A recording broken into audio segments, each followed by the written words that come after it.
Queremos hablar con Lucas Romero, a quien lo saludamos, ¿sí? Especialista en todas las cuestiones que tiene que ver con la política. Te saludamos, Lucas. Muy buenas tardes. Marcelo de Leo te saluda.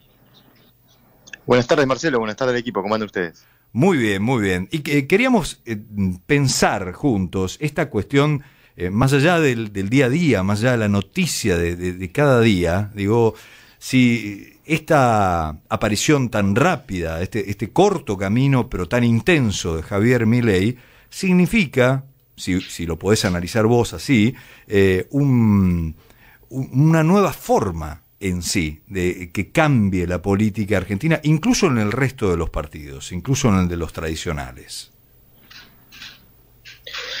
Bueno, hemos venido hablando mucho de esto del outsider, ¿no? Es un término que se utiliza para identificar a un actor que desembarca en la escena política desde un lugar de fuera de la política. Uh-huh. Y naturalmente a los outsiders lo rodean prácticas, digamos, tecnologías, técnicas, digamos, procedimientos distintos de los habituales de los actores políticos. Por algo son outsiders, ¿no? Y claro, en algún punto Milei nos pone a todos nosotros a tratar de monitorear para entender la lógica que gobierna este sujeto político, este nuevo sujeto político que tenemos en Argentina, desde el proceso electoral, desde que ganó la elección y desde que se volvió y se convirtió en presidente, ¿no? Es muy interesante esto que vos decís, ¿no? Porque vos también te metés en esta situación de decir, a todos nosotros, nos desafía a entender políticamente qué sucede desde otro lugar. ¿A vos te pasa también? Sí. Bueno, a ver, hay un aprovechamiento de una conveniencia, ¿no? Milei hace cosas que los políticos no hacen. Ajá. En un contexto donde la opinión pública está muy enojada con los políticos. Entonces, esto de no quererse poner el sello de político tiene que ver con aprovechar, esa animosidad, ese enojo, esa bronca que tiene la gente con la dirigencia política, en virtud de lo que la dirigencia política le ha devuelto a la sociedad argentina en los últimos años, ¿no? Sí, tendrá su razón en la gente para estar enojada con los políticos, más vale. La semana pasada, el vocero, en una de sus conferencias habituales, decía en relación a la ley esta ómnibus que se está discutiendo en el Congreso, bueno, nosotros ya hicimos nuestra parte, ahora le toca a la política, decía Adorni. Como poniéndose afuera de ese círculo. Como asumiéndose como actor no político, como alguien que no es político. Bueno, parte de todo esto es propio de un outsider y eso nos lleva a nosotros a tener que tratar de descifrar la lógica bajo la cual actúa un sujeto, un actor que, insisto, no responde a los patrones habituales, tradicionales de la lógica política profesional, y esto, hace que sea un poco más difícil predecirlo, ¿no? Y muchas veces difícil de entender algunas cosas que el propio Milei hace, ¿no? Y pasa también, que vamos a estar en un rato hablando de eso, lo que sucede en el Congreso, ¿no? Muchos me dicen, a veces no sé si es que no saben lo que están haciendo o que tienen claramente una estrategia en relación a los libertarios. ¿Vos qué observás? ¿Hay una parte de inexperiencia o hay una estrategia de estirar la cuerda hasta un lugar que les es conveniente para gobernar? Sí, yo digo que toda estrategia política tiene necesariamente como primer objetivo es el de realizar un diagnóstico de cuáles son los recursos políticos con los cuales se disponen para lograr qué objetivos, ¿no? O sea, tener en claro qué es lo que tengo para saber qué puedo lograr. Ajá. Bajo esa óptica, sin lugar a dudas, el rasgo más sobresaliente de este ciclo político que se inició en Argentina el 10 de diciembre es el de un presidente que no tiene los recursos políticos necesarios para tomar decisiones de manera autónoma. Ajá. No puede decidir él. Y esto pero es una no quiere complicación. negociar. No quiere negociar. Cuando uno escucha al gobierno dice, yo no quiero negociar. Ahí se abre todo un universo de análisis respecto de la inteligencia de la estrategia que está utilizando el gobierno, porque el gobierno puso, en un contexto donde el gobierno no puede decidir de manera autónoma, quizás puso la mayor cantidad de decisiones que un presidente electo puede haber puesto arriba de la mesa, ¿no? No tenemos antecedentes de un presidente que haya querido tomar tantas decisiones en las primeras 2-3 semanas de gobierno. Ajá. Ahora, aclaro el punto, el intento de tomar decisiones, porque son decisiones que no están tomadas. Claro. Muchas de ellas son decisiones que todavía están por confirmarse, y ahí hay algo curioso, porque Milei gobierna hace un mes, pero todavía no sabemos qué decidió. Y esto que parece una contradicción, en realidad tiene que ver con que muchas de esas decisiones que Milei quiere tomar todavía están por confirmarse, y parte de ellas están en este paquete legislativo que se envió al Congreso. Solo para poner un parámetro, Marcelo, de comparación. Sí. El 21 de diciembre del 2019, Sí. hacían solo 11 días que Alberto Fernández era presidente, y Alberto Fernández ya había logrado aprobar su paquete económico legislativo en el Congreso. Ajá. Lo que se denominó en aquel entonces la Ley de Solidaridad Social y Reactivación Productiva. Allí había reformas impositivas, moratorias, blanqueo, suspensión de la ley de movilidad jubilatoria. Muchas de las decisiones que Milei está queriendo volver a tomar de vuelta en este comienzo de ciclo. Ahora, Alberto Fernández las tomó en 11 días porque tenía mayorías en el Congreso. Milei no las tiene. Y está en este proceso que él dice que no es de negociación, pero evidentemente de interlocución con el resto de los actores políticos representados en el Congreso, para ver si se pueden tomar esas decisiones. El problema es que, y acá viene la discusión sobre la inteligencia de la estrategia, me da la impresión que todo lo que se está discutiendo en el Congreso tiene esencialmente dos cosas.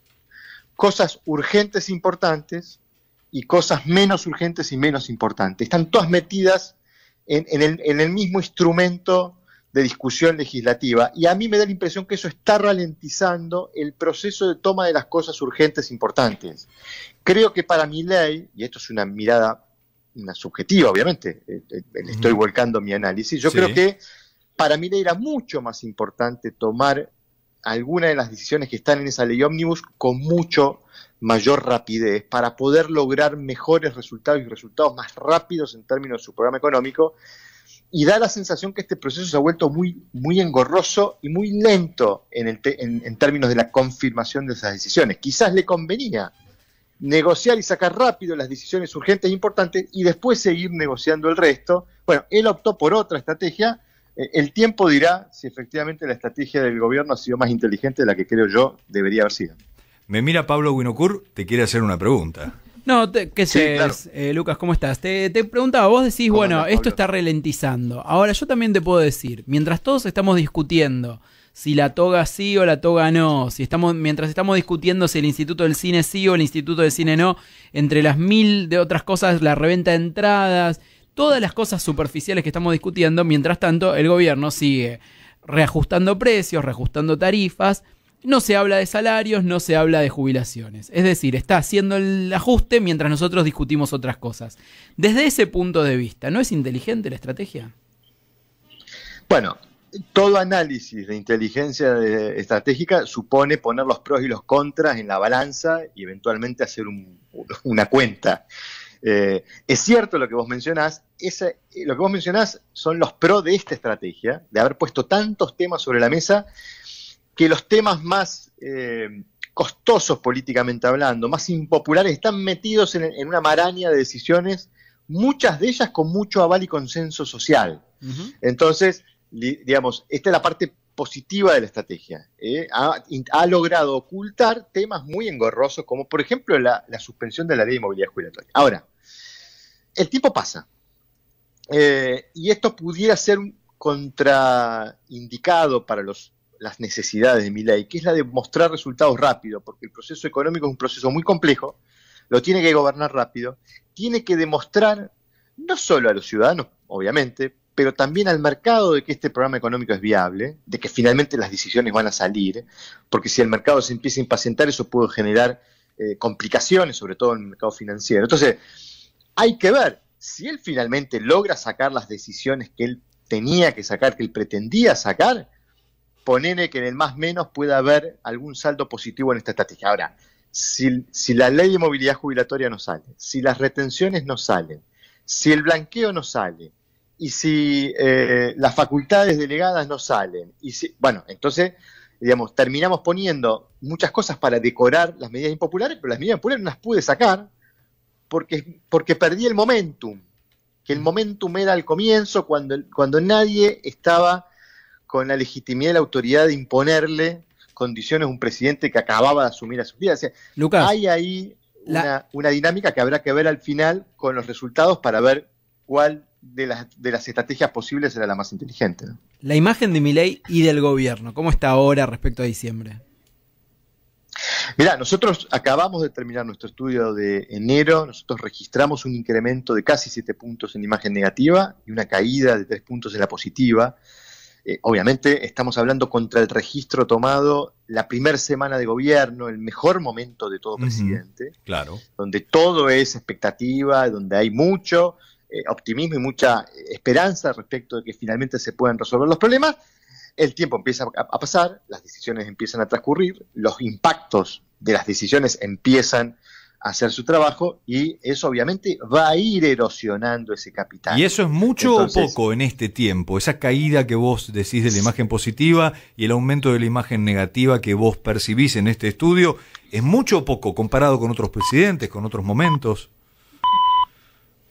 Habitualmente lo que ocurre es que en los primeros meses las transformaciones en las composiciones de imagen de los presidentes son muy profundas. Ajá. ¿Por qué? Porque baja la espuma. Porque claro, muchas veces lo que tenemos al comienzo de ciclo son lo que los expertos en campaña denominan apoyos blandos. Gente que dice, sí, me gusta, pero que no está muy convencida y que rápidamente se puede dar vuelta, rápidamente puede pasar a ser una voz crítica. Vos mencionás mucho una palabra en todo este charla que estamos teniendo en lo que es en la velocidad, en la cuestión de lo que es rápido y no. El que rápido respondió, más rápido que otras veces, es la CGT, que tiene un paro anunciado el 24 de enero. ¿Por qué esta estrategia de la CGT? Digo, más allá de su oposición a las reformas laborales, o en todo caso, ¿en qué se opone y por qué sale tan rápido la CGT? ¿Y qué esperás para ese 24? Déjame hacer esta interpretación, que obviamente es subjetiva respecto de qué es lo que pudiera haber pasado por la cabeza de los dirigentes de la CGT, pero este es un paro que se anunció en un contexto donde el DNU había entrado en vigencia, o estaba pronto a entrar en vigencia, con una reforma laboral que afectaba y perjudicaba intereses sindicales y obviamente era mal vista por la dirigencia sindical, pero es un paro que se vuelve medio inconducente una vez que la justicia ha puesto la duda sobre la viabilidad jurídica de esa reforma laboral en el marco del DNU 70-2023. Es decir, pero Lucas Romero, analista político, además, a ver, después de ese momento la CGT lo ratifica y sigue adelante con el paro. ¿Por qué? Claro. ¿Qué busca? Bueno, te termino la lectura. Yo creo que la CGT ahora está entrampada en que no se anima a volver para atrás y levantar la medida de fuerza. Una medida de fuerza que a tan poca distancia a la luz estaba vista como una medida exagerada, sobre todo de cierta dirigencia que ha perdido legitimidad, incluso para la toma de este tipo de medidas de fuerza, después de haber estado 4 años durante un gobierno que produjo un impacto muy negativo en el salario real, sin haber habido protestas ni paros generales de la CGT durante los 4 años de gobierno del Frente de Todos. Es decir, hay una suerte de liderazgos deslegitimados para asumir este tipo de medidas, este tipo de decisiones. Bueno, quizás el resto de los actores que sí están impulsando esta movida, que tiene que ver con las otras centrales de trabajadores, los movimientos sociales y algunos actores de la oposición, los han venido apurando, por decirlo de alguna manera, para que no revean la decisión, y esa decisión sigue en pie. Veremos con qué repercusiones, porque habrá que ver después cómo se da la jornada de protesta del 24, pero en todo caso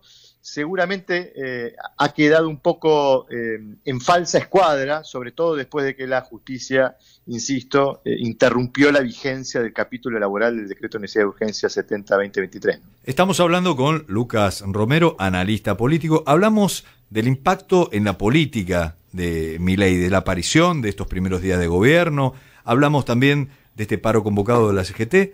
Y vamos por otro lado, por otra pata. Y los empresarios, porque por allí también tenemos que dar cuenta que hay un sector de empresarios que llaman a cacerolear en contra del paro de la CGT.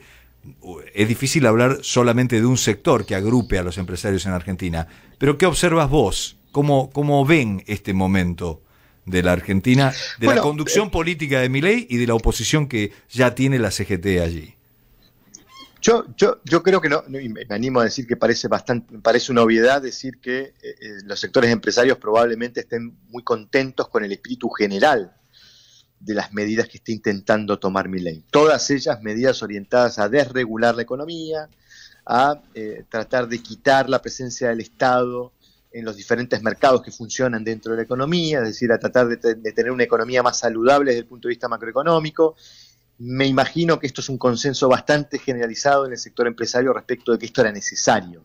Ajá. Quizás las dudas del sector empresario seguramente vienen por el lado de qué nivel de apertura y cuál es la viabilidad política de este programa económico con el cual probablemente en el espíritu sientan coincidencias, ¿no? Vos dijiste la palabra necesario. Para mí es necesario que Pablo Winocurt te haga la última pregunta de esta entrevista. Antes te pregunté de la popularidad. Claro, ¿cuánto le queda? Digamos, vos decís que ves una tendencia. ¿Cuánto le queda de esta alta popularidad una vez que lleguen todos los aumentos que se prometen que van a llegar en los próximos 2 meses? Bueno, te complemento algo que quería decirles que no pude terminar de decir, que es un contexto, les aclaro, en el que hemos medido la imagen pública de los 10 principales dirigentes políticos de Argentina y Milei es el que tiene mejor composición de imagen. El contexto de desprestigio de la dirigencia política sigue siendo lo que era durante los últimos años, un contexto en donde uno no encuentra dirigentes políticos con saldo positivo de imagen. En ese contexto Milei sigue siendo el dirigente con mejor imagen, pero no quiero esquivarle a tu pregunta. Obviamente que va a ser una composición de imagen que se va a ir afectando en la medida en que el proceso de ordenamiento económico de esta primera etapa del gobierno de Milei produzca lo que Milei dijo que iba a producir: caída en el salario real, afectación del empleo, afectación de la actividad económica y probablemente más pobreza y más indigencia. Estas 5 afectaciones las remarcó Milei en su discurso de Asunción del 10 de diciembre. Nadie descartaba que, o en todo caso, todos consideraban, los analistas económicos, que un proceso de ordenamiento macroeconómico iba a producir un empeoramiento inicial de las condiciones económicas. Eso va a ir erosionando su popularidad, no sabemos a qué ritmo, pero ahí yo digo, Milei no tiene elecciones en el corto plazo. Eventualmente la popularidad es una aspiración legítima de cualquier dirigente político, pero no es a la que uno se expone en una elección. Yo creo que ahí la clave va a ser demostrar que el rumbo económico es el correcto. Milei quizás no necesite los resultados que la gente le pide en el corto plazo, pero sí necesita, de manera muy apremiante, demostrarle a la gente que el rumbo económico es el correcto, porque en esto, como decía Nietzsche, el ser humano es capaz de soportar cualquier cómo siempre y cuando tenga un porqué que lo ayude a soportar ese padecimiento. Pero qué filosófica se puso nuestra tarde, Lucas. Es que si Milei le demuestra a la gente que el rumbo económico es el correcto, Milei va a ganar más paciencia de la gente, más tolerancia. Si Milei no logra demostrarle eso a la gente, esa paciencia y esa tolerancia va a desaparecer mucho más rápido. Lucas Romero, analista político, estuvo aquí en Pastor 900.